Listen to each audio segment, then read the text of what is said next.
देखिए, मेरा सीधे मानना है कि राहुल जी ने कहा तो उस बयान को डेमोनाइज करें, खारिज करें, ये देश के हक में नहीं है। खुद जयशंकर जी ने परसों जो बयान दिया वो इतना गंभीर और चिंतित करने वाला था। He said situation is very very serious at LAC. अब अगर एमईए कह रहे हैं हमारे ये बात, खुद रक्षा मंत्री जी का बयान है और वो चिंता की ओर धकेलता है।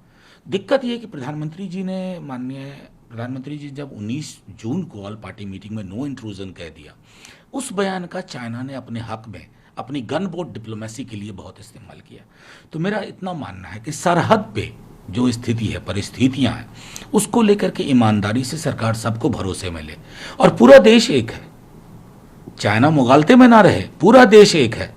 बस आपको अपनी ट्रायल बैलून डिप्लोमेसी खत्म करनी होगी और मैं समझता हूं यही संदेश। चीफ ऑफ डिफेंस स्टाफ तीनों सेनाओं के चीफ से आज मीटिंग की और एलएसी का जो सिचुएशन है उसके बारे में ये चर्चा हुई है, आपका क्या कहना है? देखिए, मेरा मानना है इसकी बहुत बेहद आवश्यकता है और मैं इस बात को तो ज़रूर कहूँगा कि अगर मैं देखूँ कि अप्रैल के आखिरी हफ्ते या मई से लेकर के अब तक, तो राजनाथ सिंह जी हमारे डिफेंस मिनिस्टर पहले शख्स थे जिन्होंने सरहद के तनावपूर्ण हालात को लेकर के, चाइना के इंट्रूजन को लेकर के, सेमी परमानेंट स्ट्रक्चर को बनने को लेकर के, मोबिलाइजेशन को लेकर के सबसे पहले उन्होंने चिंता व्यक्त की थी।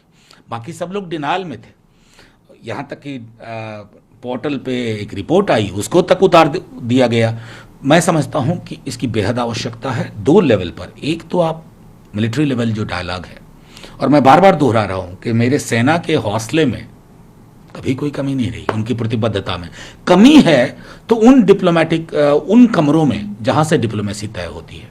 चिंतित हूँ मेरे समाज के विमर्श से। मैं चिंतित हूं कि इस देश में 1200 लोग प्रतिदिन मर रहे हैं कोरोना से। मैं चिंतित हूं कि आने वाले 2 दिनों में हम 1 लाख पर डे के केस में जाएंगे। मैं चिंतित हूं इस बात से कि जीडीपी कॉन्ट्रैक्शन -23.9 है।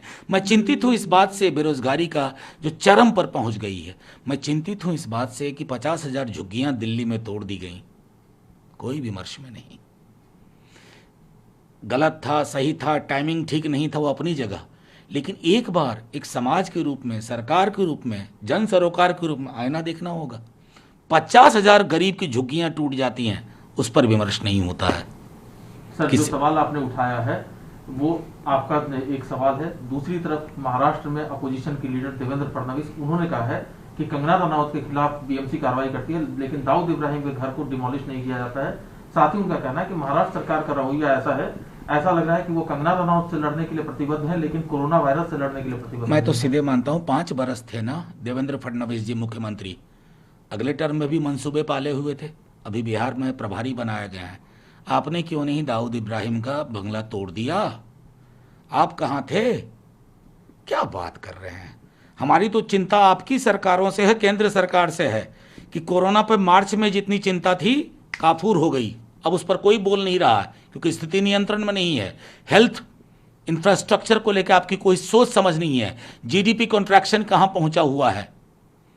साहब, बेरोजगारी कहां है? देवेंद्र फडणवीस जी, ईमानदार राजनेता को अपना वक्तव्य ईमानदारी से देना चाहिए। आप में ईमानदारी की कमी है, स्वीकार करिए। न्यूज टॉप 9 रोज सुबह 7 बजे और शाम 7 बजे सिर्फ TV9 भारतवर्ष पर।